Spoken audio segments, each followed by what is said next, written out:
I'm John McKenna. I'm a sculptor. I've been up in Scotland here now probably 6 years. The work I do varies considerably right across a range of sculpture. It would be small things, but primarily for the last 20 years I worked in public art, making large-scale public art. So we'd go from life-size bronze statues, bigger, to colossal statues fabricated in stainless steel, great giant panels, 7 metres square for the Queen Mary. So huge, nothing to daunt me. The bigger it is, the bigger the challenge. And when I start a piece of sculpture off, and it's a pile of mud on a pallet, it's mud in bags. When you actually start something, that's when it's got its full potential. You actually, if you see me setting up a figure, putting the initial clay on, you're whacking it with sticks, whacking it on, throwing it on, and it's quite a workout in a sense. You're loading as much clay as you can quickly to build this form up to get it going fast. And that's when it's it can be quite exciting. And there's lots of rapid changes in the form.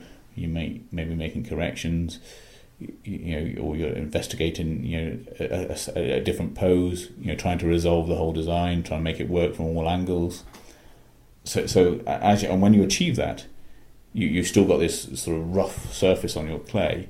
And it just happens that my penchant for art is to actually make something quite naturalistic and observed.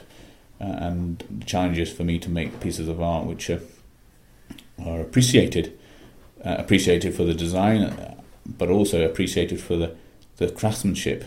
I enjoy that. I enjoy working with the figure. So this ball of clay, this massive clay that you've got, which is you've resolved the design, you've got all the movements going in the statue the right way. Then that surface would have to be sort of worked on, and that's where you start almost effectively knitting, where you're sort of ploughing the surface with tools, and you're blending the forms together so they all articulate together properly, and they're all articulating round. All the canvas are working on the surface, and you're sort of reading round the sculpture from all angles if you possibly can. It's going to be there for a long time, and you want it to be the best thing you can do. When you're making a maquette, which it would be what you call a preliminary model for a sculpture, where you resolve issues of the sculpture and the design, and then you might scale it up to a slightly larger one, and then scale up to the full size. Because the real important issue is the sculpture, the finished form itself. It's not so much about surface detail; it's actually form in sculpture, and that's the thing you actually got to get right and spend the real time looking at. At the moment, we're working on a memorial statue for a site in Glasgow where 50 years ago in September there was an explosion in a pit, a mine shaft pit, and at this coal mine 47 men died on that day, and they had a memorial. They've had a memorial on the site all these years, but this year they decided to revamp it and make more of it, and so they've commissioned me to actually make a life-size bronze statue of a miner. The miners that I'm working with they're ex-miners. They would lend me things like helmets and the battery packs that we're using in the 1950s and the type of pick they would use. These guys died, but that's 50 years ago, and you don't feel. It's difficult to feel that.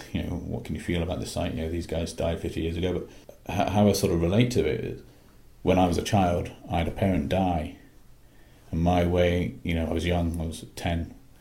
And it was a great loss, and I just think, well, there were children at that time, back on that day in 1950, September, I think it was September 21st, they lost their dad, and that was how I sort of put myself into that frame of mind, thinking, well, it is a sad, sombre occasion, and we are talking of a memorial to dead men, and that is how I can sort of get a similar experience, through my own experience. But most of the work I do relates to the figure, relates to people, and people identify with that much more readily than an abstract artwork, and they can appreciate it. They can still see, can see what it's about. They can understand.